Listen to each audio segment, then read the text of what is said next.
Welcome to Game Data. This week we're talking about the Surface Duo 2, a device that's been widely panned, but is, in reality, a lot better to use than its reviews would suggest.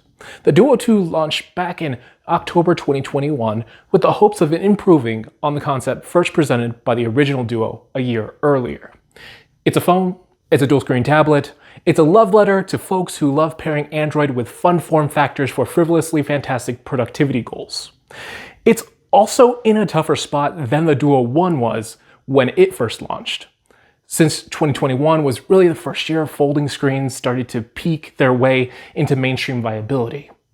If you've watched my previous video on the Z Fold 3, you might see how high the competition's raised the bar. So how does the Surface Duo 2 match up? Extremely well, actually. It's probably one of the best phones out there. As long as I can put the largest asterisk ever on the screen that says, for some people.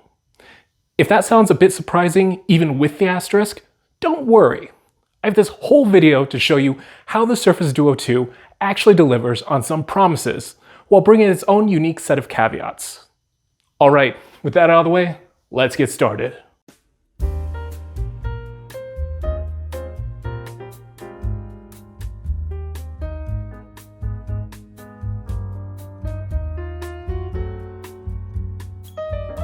I really enjoyed the original Surface Duo for what it got right, and even started this channel with a recommendation for folks to buy one. Unfortunately, the pitfalls with the hardware and software of the Duo 1 limited the types of people who might find the device more useful than frustrating. That's not quite the case with the Duo 2. In almost all ways, the Duo 2 feels like what that phone should have been. While the Duo 1's internals were slightly behind the times, the Duo 2 is in line with most other 2021 flagships. This means this newer phone is more responsive, a bit smoother to use, and just a tiny bit more capable than its predecessor, for things like keeping more apps open at once or playing more demanding games. All of which is pretty nice, especially considering the computing resources needed for the phone to utilize both screens to their fullest. During my time with the Duo 1, I'd occasionally run into slowdowns where apps would take much longer to open or switch between.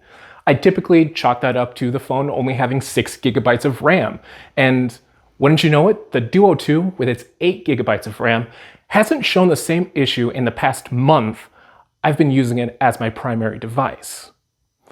While necessary, the updated internals are largely incremental, and will likely be hard for folks to notice if they're not actively comparing to an older device. What's much more noticeable is the updated glass used in the Duo 2. The internal screens are slightly larger than before, effectively reducing the size of the bezels without changing the overall size of the device, or the lovely 4:3 aspect ratio. They also have a 90 Hz refresh rate, which is perfectly respectable and feels a tiny bit smoother in use than the 60 Hz Duo 1. Although I don't think it's quite as drastic an experience compared to the 120 plus Hz displays found on many flagships these days. If anything, it's just another spec that makes the Duo 2 feel like it doesn't fall too far behind the competition. But the real story here is how many curves Microsoft's added to the device. The new curved edges around the hinge are a nice touch, which reduce the perceived size of the hinge gap and make the device look even more like a book on the inside. The curved screens also blend with the hinge to create a nifty third display, viewable without opening the phone. Using this glance bar, you can check the time, see if you have any system notifications, get an illustration of how much battery you have left when the phone's plugged in, and also witness a nifty dance of lights when you receive a call. How cool! Unfortunately, notifications are fairly basic, and how useful this extra feature is depends largely on the user. I've enjoyed being able to quickly check the time, but to be honest, if I'm using this device, I want closing it shut to mean I'm totally shut off from most notifications, since that's really the idea behind this concept overall. If they removed the quick glance features from a Duo 3, I wouldn't be too upset, especially since I'm constantly wearing a smartwatch these days anyways. The curvy design continues to the external glass too, and makes the body feel much more substantial, while maintaining the incredible slimness of each screen. Combined with this new obsidian colorway and a small bump in weight, the original Duo almost feels kind of like an expensive toy by comparison when held up side by side. The style change feels just a bit more mature, and I'm really digging it. What's a bit more controversial for many people is the large camera bump added to the back. The bump is quite noticeable, protrudes quite a bit, but I can't necessarily fault it too much. Like, right now, take a look at the USB-C port on your phone. That's roughly the thickness of one of the Duo 2's screens. They may have been able to cover the bump by either making the device thicker or embedding an even more basic camera in the body, but I'm not personally a fan of either of those options. Increased thickness would mean proportionally larger hinge to cover the radius of the fold, and a more basic camera probably wouldn't appease many folks who already don't appreciate this camera. Luckily, Microsoft's done pretty well with what they've got.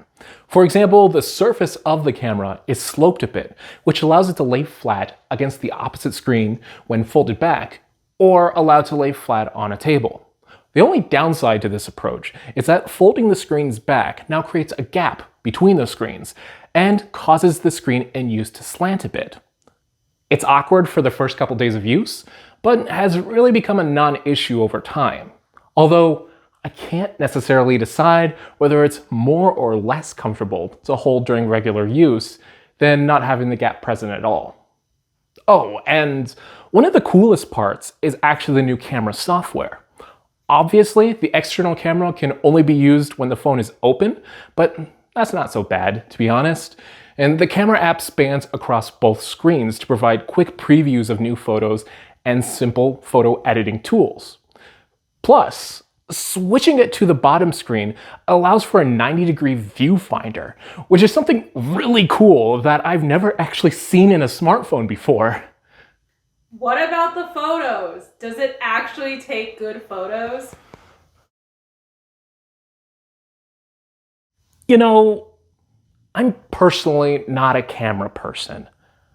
I'm interested in the utility of this camera more than anything. Like, 99% of flagship phones out there, the external camera takes serviceable photos, while the internal camera takes slightly less serviceable photos. Honestly, no one should be buying this phone with the illusion that it'll churn out the best images or videos you've ever seen. Still, I mean, the images are good enough, especially if you're like me and only use the camera to scan documents, read QR codes, or take the occasional photo while traveling. But yeah, that was a lot about hardware, mostly because that's what's most obviously different about this phone. However, when turning it on and actually using it, it feels much better to use compared to the Duo 1 than the incremental hardware upgrades will suggest. While the Duo 1 felt every inch a first-gen product, the Duo 2 actually feels comparable to other flagships from 2021. I think much of that increase in quality boils down to Microsoft learning a few lessons from their first attempt and Android 11. The UI is cleaner, and I'm experiencing even fewer software-related issues compared to my time with the Duo 1 running Android 10. That honestly makes sense considering that Android 11 has some baked-in support for dual and split-screen use cases, whereas Microsoft had to tack extra features onto Android 10 to make dual screens work at all. Ultimately, that means I spend more time enjoying this device than thinking about anything that could go wrong, or hoping for an update with new features to roll along. Similar to the Duo 1, the Duo 2 is peak handheld productivity. Opening 2 apps at once without adjusting window sizes is still wonderful, and even more appreciated after my months with the Z Fold 3. Apps can also be enabled to open automatically spanned across both screens now. That works great for apps that benefit from using both screens at once, like the camera app, Shonen Jump, or Game Pass. I have experienced some minor bugs when using that feature with certain apps, so as with most things in life, it's worthwhile to test that setting before relying on it to be perfect. But even the option to make it happen at all is a welcome change. Even apps not made to work specifically with the Duo 2 still work pretty well though. Office apps are fantastic with this device, with plenty of room to work. Also, having a remote desktop connection on one screen and a keyboard on the other has been pretty slick, especially when paired with a Surface Pen for mouse support. Oh, and that keyboard! I know some folks haven't enjoyed the Duo's keyboards too much, but I personally quite enjoy them. The subtle vibrations of the device and spacing of the keys when open in portrait feels oddly comfortable to type on. I've even been using it to edit some of these scripts for these videos. Even when used to type one hand, the Duo 2 is balanced really well and still feels better than a comparable device, like the Z Fold 3. My main recommendations for anyone considering buying one of these are that swipe typing is your friend. And for the love of all that's decent and holy, don't even attempt to type on it like a laptop keyboard unless your hands are really tiny. It really wasn't meant for that. Now, productivity is nice and all, but what's it like to play games on this device? I honestly have some pretty mixed feelings and think this might be one of the areas where the design changes have created issues. Android games, like Pokemon Unite or Genshin Impact, often rely on a phone to be held in landscape, with thumbs pressed against on-screen controls. For that sort of setup, the extra gap between screens is uncomfortable from any angle. It might not be bad in a pinch, but it's been consistently awkward, and I'm not a fan. You can technically work around the issue by keeping the second screen upright. When used right, this is a nice compromise since you could have something like YouTube or Discord open on the second screen while playing, but it's going to drain your battery quicker, and it could be distracting for anyone who doesn't actually have a good use for the screen. To that end, you could also attach a controller, like the GameSir X2. The screen is still angled slightly though, which isn't ideal, but it's perfectly usable as long as the game you want to play actually supports controllers. I'm still honestly baffled that games without complex controls launch without controller support these days, to be honest. There are apps on the Play Store which can map controller buttons to touch controls, but it's an extra hoop to jump through that's less necessary on phones with more conventional designs. Streaming games also don't work the best. I mean, it works well, don't get me wrong, especially if you attach a controller. But this isn't necessarily the best phone to stream to. The Duo 2's 4x3 displays mean that any 16:9 content, from most sources, will come with black bars around them. Combined with the smaller height of the screens compared to other phones on the market, and the video can be a bit too small for long sessions of games, with lots of small details. Although, shout out to Xbox and PlayStation though. Both their console streaming apps span across the Duo 2 screens well, with the video on top and controls down at the bottom. You could play games on either system with this setup. I've played short bursts of Spider-Man through a PS4 connection with surprising accuracy, for example, but I'd personally consider this mainly for system management unless you have a slower RPG like Persona 5 you'd like to stream. The same goes for Game Pass's support for Duo 2. The on-screen controls are decent, but they can be awkward to use for faster games or anything requiring shoulder or trigger button input. Really, if you're looking to buy this phone for gaming, you're staring directly at emulation. The Duo 2 sits as possibly the best 2DS emulation machine on the market, outside Nintendo's own hardware, of course. Its screens dwarf those of the new 3DS XL, and the Snapdragon 888 is more than capable to run DS and 3DS games via Drastic and Citra, respectively, at much higher resolutions. Touch controls also aren't terrible for this use case, since they can be placed on the bottom screen in a place that's comfortable and doesn't interfere with gameplay. The same goes for GameCube, Wii, Game Boy Advance, and PS2 emulation.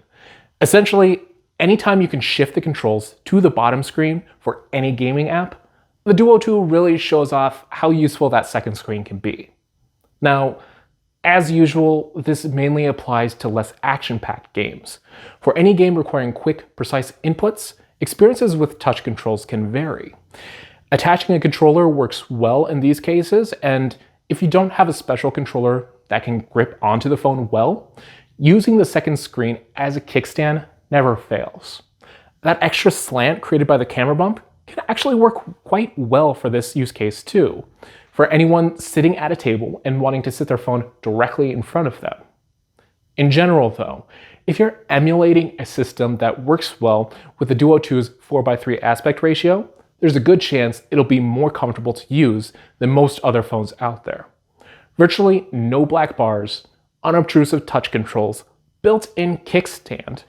The only way it could really be better would be if the screens increased in size by a few diagonal inches. To close out, let's summarize everything. The new design works well to make this device feel much more mature. The only real oddity is that new gap between screens, but it doesn't affect the handheld feel too much when closed unless gripping the phone in landscape, like with certain Android games. As usual, the Duo excels at anything productivity related.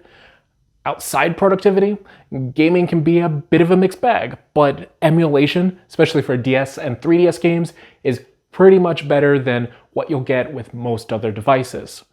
Overall, I really love this phone. Most of the time.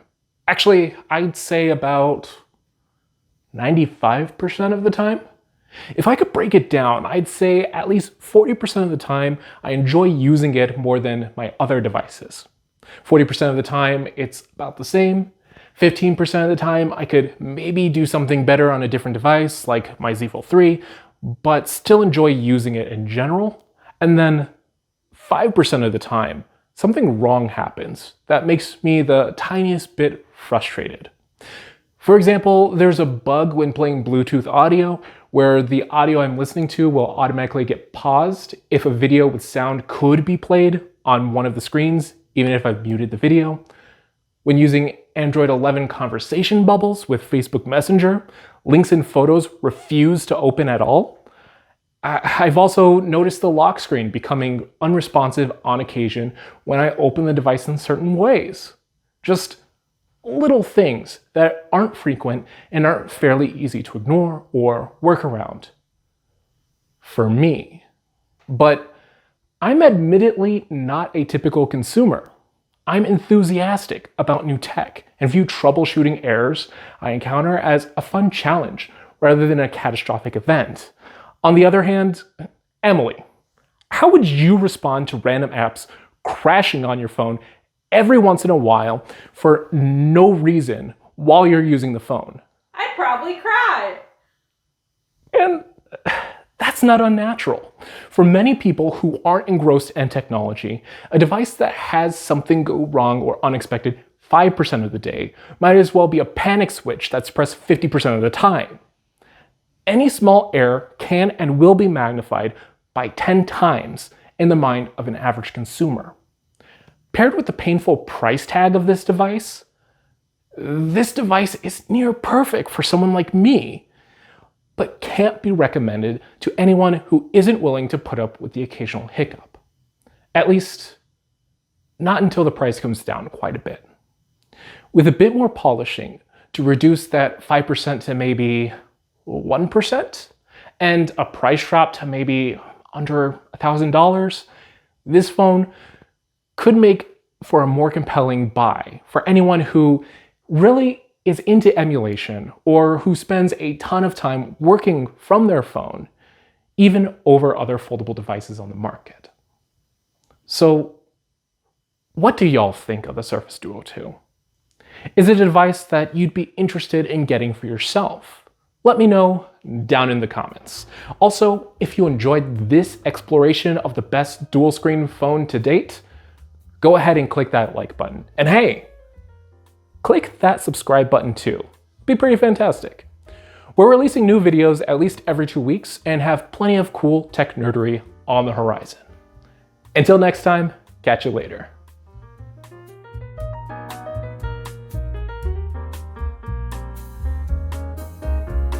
Here are some extra facts that didn't quite fit into the script, but may still be useful to know.